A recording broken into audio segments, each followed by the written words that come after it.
Napuno sa kasadya ang grand opening sa Paskuhan sa Gensan 2024 sa General Santos City, Miyerkules sa gabi. Kidagsang sa mga tao ang Pioneer Junction nga miduyog sa mabulokong aktibidad.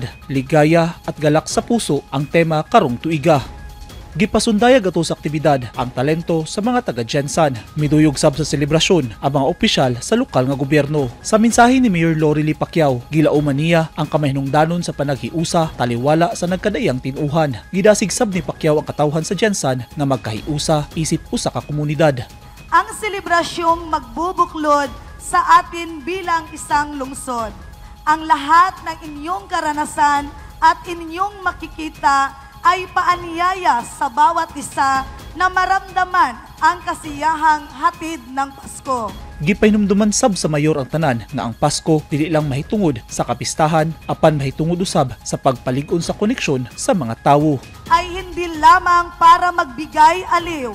Ito ay isang simbolo ng mas malalim na mensahe ng Pasko.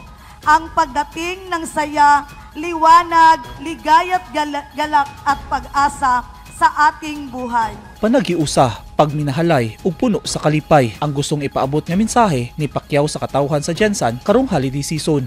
Tunay na diwa ng Pasko, ang pagmamahalan, pagbibigayan, pag-asa at higit sa lahat, ang ligaya at galak sa Pasko.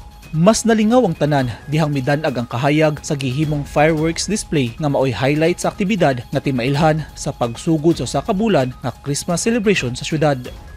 Eugene Hinutan, Newsline Philippines. Stay safe.